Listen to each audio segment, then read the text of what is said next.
So we want to, before we open this to conversation with you, and we are about to do that, we want to just show you briefly, sort of demonstrate to you how thoughts do turn to things, or in a more expanded way of saying it, how the vibration that is the source within you, in your vortex, how does that accomplishment, how does that expansion, how does that knowledge, how does that fabulous vibrational creation, how does that become a vibrational reality in your experience, where you can devour it through all of your physical senses, where others can then observe the power of your creation? How do you demonstrate how the energy that creates worlds has flowed through you? How do you demonstrate what your tapestry is, what your ideas are, what you have carved out, what you have uniquely created? How do you turn those ideas to the manifested version? Here's how. The vibration exists, and the first, let's call it a manifestation, or even better, let's call it a realization of it, is a thought. That's what's happening here with Esther right now. We are offering a vibration, and she is realizing it. We're offering a vibration. We are consciousness, powerfully focused, and focused about you specifically here in this room. We're offering a vibration about that, and Esther is receiving the vibration because she is in vibrational sync with that which we are. So the thoughts are occurring to her. That's a manifestation, and the emotion that reflects that blending is present too. So that's the first step in the vibration turning to a thing, let's say. But then there is the impulses that occur to you. There is the rendezvous with this one and this one and this one. There is the idea. There is the then inspired action. There is the harmonic components. There is the harmonic convergence. There is all of that delicious life experience that happens between the idea. You said, I got a great idea. And we say, you received a great idea. You were in vibrational sync and you received a great idea. Hold yourself in that vibrational frequency and watch the further evolution of that great idea into manifestations of mastery, you see. Or be like most humans, somewhere between the idea and the manifestation of it, focus on the condition instead of the unconditioned, and in the absence of the fullness of that which you want, introduce resistance in it and keep it from happening. You see? You got that, didn't you? You understand the unconditional creation. And now that you understand unconditioned, that means you understand that it's all about the way you feel. It's all about doing something deliberately about controlling your point of attraction. But we want to use a different word than point of attraction. We want to use the word point of reception, because the revelation is happening constantly. The only question is, are you realizing it? Are you in the vibrational frequency where you're getting it? How often do your little children get it? Because they're clear, they're pure, they're all wadded up in belief. You work hard to get them to get wadded up in belief. You do. You're too frivolous, little child. You think that the universe revolves around you, you foolish, foolish child, you say to them, when they know that it really, really does. You think that life is supposed to be simple and easy for you. They know it, but you're gonna get them. In most cases, children will reflect the beliefs of their parents, and then you'll come and see us years later. And we will help you forget all the stuff they taught you that isn't good for you.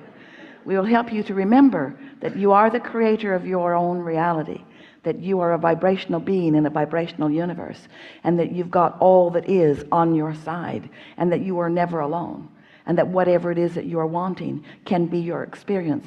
But you've got to find the frequency of it and practice it until it becomes dominant within you. You can't mess around with this.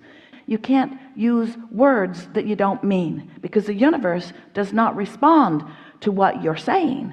The universe responds to what you mean, and what you mean is how you feel.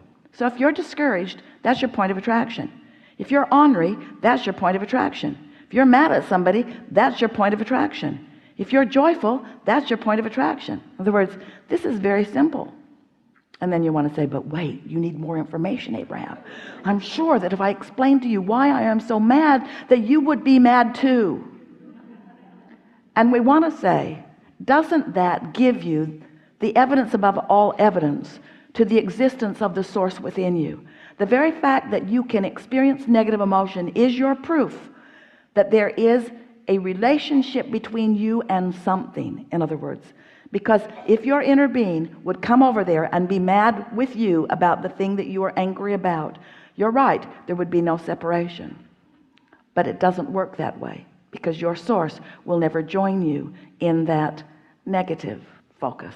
So we think you got that. That's a really good thing. Got to be somewhere in the vibrational vicinity of it before you can do that. Good for you. So now, what do you want to talk about? Where should we go with this understanding of deliberate creation? What do you want to talk about? And are you refreshed? Yes. Good. Now what? So my question has to do with negative emotional stuff, energy. Guidance. It's one thing for me, I get cut off in traffic, or somebody I know does something that makes me, that kind of stuff is not that difficult to handle, to get into a better. Because it doesn't challenge a strong desire. If someone called you on the telephone and said, hello, you don't know me, I'm just calling to tell you I'll never call you again. You'd say, alrighty then. Yeah.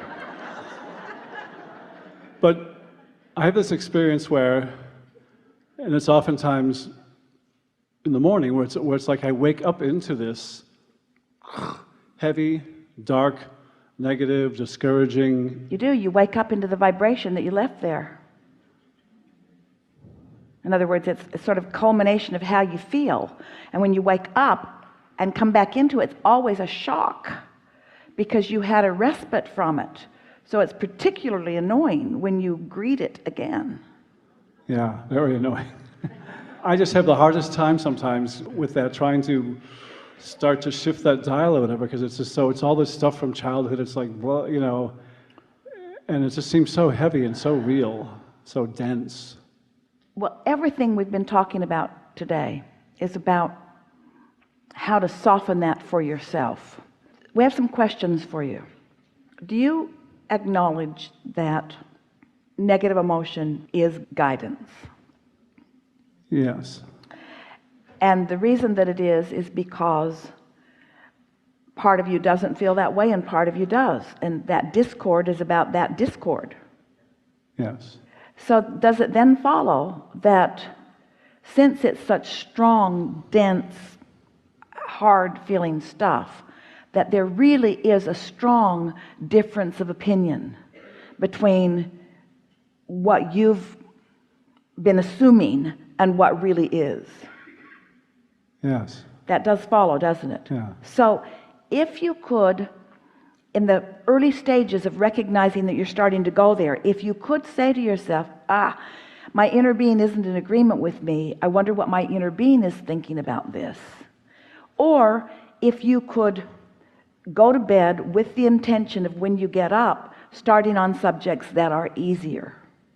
One time someone said to us, Abraham, it doesn't feel to me like I'm thinking my own thoughts. It feels like my thoughts are thinking me.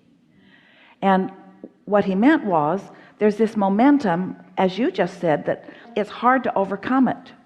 But it isn't hard to overcome it. It's just a train can't be going 80 miles an hour that way and all of a sudden go 80 miles an hour that way. It would be bad for the contents of the train. So it's a matter of sort of slowing it down and then getting it going. And so it could be very helpful if, when you go to bed at night, you could try to ponder a little bit, activate within yourself the best thing that happened that day, or the best thing that's happened this week, or something that felt better. In other words, start the momentum, and then in the morning find something that feels better. In other words, we know, because we can feel you and we know what's in your vortex, we know it's not all dark, and we think you're holding yourself to very strict standards. Esther does that too. When something is out of whack with her, she feels as bad as if she'd killed someone. In other words, you don't take negative emotion very well when you want to be in alignment. Yeah. So the first thing that we're encouraging you to do is stop beating up on yourself. And next, don't emphasize the parts that are troubling. Instead, emphasize the parts that are less troubling. And don't try to take such big leaps. Don't beat up on yourself that you're not waking up feeling exhilaration. Exhilaration is going to come once momentum has been allowed for a while. So when you first wake up, what do? Do you set an alarm? Yes. Do you wake up to an alarm? Most of the time. So the alarm is sort of interrupting. It's interrupting something that is more peaceful. Esther has been wearing a Fitbit because she's enjoying keeping track of how many steps she is taking. And her Fitbit tells her how many steps she is taking, and 10,000 is so easy to do. But it also registers her heart rate. And she noticed that when she would wake up to an alarm, her heart rate would go through the roof. It was like her alarm was scaring her awake. Her resting heart rate's around 60. And even after she's been on the treadmill for a while, it's 72 or 75. And if she really ramps it up, she can get it up deliberately. But to wake up to 102 heart rate means you've been startled into reality. And that's what sort of happens to you sometimes, is that you're in this vibrational place where the momentum has stopped, and then you sort of get startled into reality, where immediately you start focusing right away on those things that are less than aligning in nature. So when you wake up to your alarm, do you wake up to your alarm because you have things that you want to tend to and you don't want to oversleep? Yeah. And so after you wake up, is it necessary that you immediately get out of bed?